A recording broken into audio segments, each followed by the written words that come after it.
Presiden, apakah Anda benar-benar ingin menyerahkan tahta kepada seorang wanita? Baiklah, bagaimana jika aku mengatakan bahwa nama lengkap orang ini adalah Yun Yi? Apa? Anda tentang pembunuh misterius Yun Yi membunuh ketua Double Dragon Society pada usia 20, memimpin organisasi Black Hawk menghancurkan Asia Tenggara pada usia 22? President, the leader of the nation holds a significant and influential position. Baiklah, Yun Yi, akhirnya kamu tiba di sini. Aku sudah menunggumu, dan melihatmu sekarang membuatku merasa lega. Kehadiranmu di tempat ini sangat berarti bagiku. Akulah yang tidak bisa menggantikan tempatmu. Ibu tiri dan saudara tiri saya mengirim saya ke Myanmar tahun itu. Dan sekarang mereka telah mengambil alih perusahaan ibu saya. Sudah saatnya bagiku untuk kembali ke negaraku dan mengambil kembali semua yang menjadi milikku sebagai Shen Qingqi. Identitas saya pasti akan menimbulkan kebingungan di negara ini. Jadi, agar tidak memengaruhi rencana, mohon siapkan beberapa pakaian sederhana untuk saya. Yes, that is absolutely correct. Hahaha, Qingqi, sudah kubilang padamu, asal kau mau menikah dengan cucuku dan membantuku mendisiplinkannya, aku bisa membantumu mendapatkan kembali perusahaan ibumu. Membuat kesepakatan. Tapi kamu harus benar-benar memikirkan ini dengan sangat matang dan hati-hati terlebih dahulu. Cucuku ini adalah seorang playboy nomor 1 yang paling terkenal dan paling sering terlihat di seluruh kota Beijing. Dia adalah seorang anak muda yang sangat boros dalam pengeluaran dan juga sangat kotor dalam perilakunya di seluruh kota Beijing ini.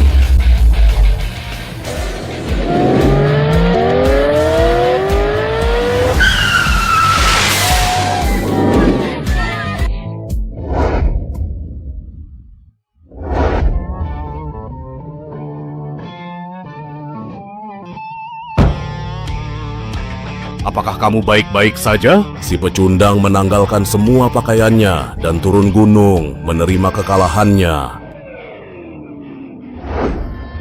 Hari ini aku sedang merasa sangat senang sekali. Semua orang yang ada di tempat ini akan kebagian semuanya.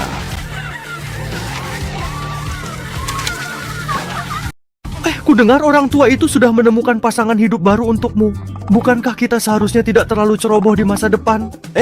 Orang di dunia ini yang bisa menjagamu jika belum lahir? Aku akan membunuh siapa saja yang menghalangi jalanku. Biarkan aku mendisiplinkanmu? Bisa. Bisakah kamu bertarung? Ternyata dia orang yang aku suka, dia kejam sekali. Tapi keluarga kita sudah 9 generasi, hanya punya 1 anak laki-laki. Jadi kamu jangan sampai membuat Han benar-benar putus asa. Oh ya, Tuan Muda benar-benar mau menikah. Aku paling punya cara. Nanti dengarkan aku baik-baik. Xiaolao Niu, kenapa kamu sakit? Hei bro, peramal bilang umurku tidak lama lagi. Aku harus menikah cepat supaya bisa panjang umur. Iya, demi memaksa menikah kamu pura-pura sakit, mau menikah cepat ya. Jadi kamu mau menikah sendiri bro? Oh iya, kepala pelayan memasang data si kakek di situs jodoh. Cari 8 nenek-nenek buat dia supaya bisa menikah bareng. Kamu ini keterlaluan. Kenapa kamu? Aduh, Tuan sampai muntah darah. Kakek, kamu serius nih? Aku mau panggil dokter. Kalau kamu nggak mau nikah sama siapapun, aku nggak mau hidup lagi. Tahun depan, di hari yang sama, makamku pasti sudah terbuka. Siapa sangka, Tuan? Tuan, jadi kamu lihat sendiri Tuan sudah seperti ini. Dalam keadaan yang sangat memprihatinkan dan tidak berdaya. Aku benar-benar tidak tahu harus berbuat apa lagi. Tuan kita Xiao Yezi, tolong selamatkan aku dari situasi yang mengerikan ini. Aku mohon, cepatlah datang dan berikan pertolonganmu yang sangat kubutuhkan sekarang juga. Sebelum semuanya terlambat dan tidak ada harapan lagi. Wahaha, aku harus pergi dulu ya sekarang. Untungnya aku sudah siapkan cerutu palsu ini. Masih berani saja melawanku. Aku benar-benar ingin melihat seperti apa sih sebenarnya si Shen Qingqi yang katanya sangat jelek itu. Datanglah ke sini jika kau benar-benar ingin mati dan mengakhiri hidupmu.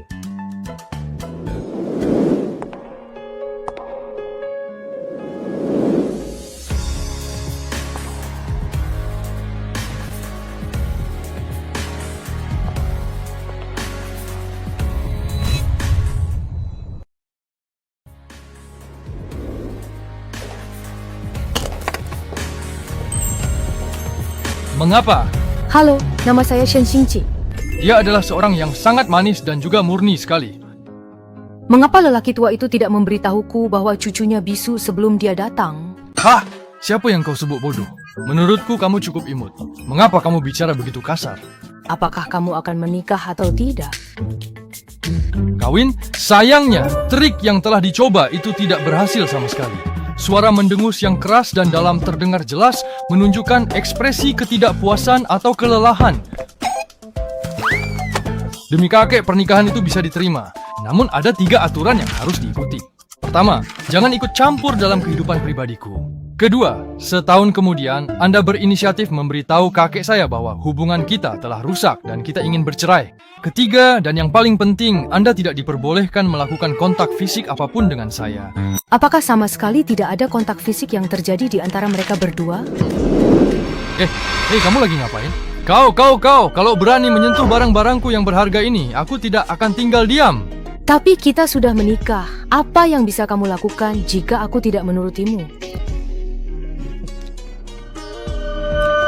Hah! Kamu benar-benar gila sekali. Kok gadis ini kuat sekali? Apakah Anda malu akan hal ini? I see. That's quite interesting. Turun! Turunlah, silakan turunlah. Oh, I see what you mean now. That's quite interesting and certainly gives me something to think about. Playboy paling bejat di Beijing tidak lebih dari ini. Saya juga punya 3 aturan untuk Anda. Pertama, Anda tidak diizinkan keluar semalaman. Kedua, Anda tidak diperbolehkan merokok di depan saya. Ketiga, Anda tidak diperbolehkan mencari wanita di luar. Jika tidak, Hahaha, kau masih menginginkannya? Kau masih ingin menduduki tubuhku? Dasar mesum! Inilah diriku. aku akan benar-benar mencubitmu dengan keras jika kau tidak mendengarkan apa yang aku katakan kepadamu sekarang juga.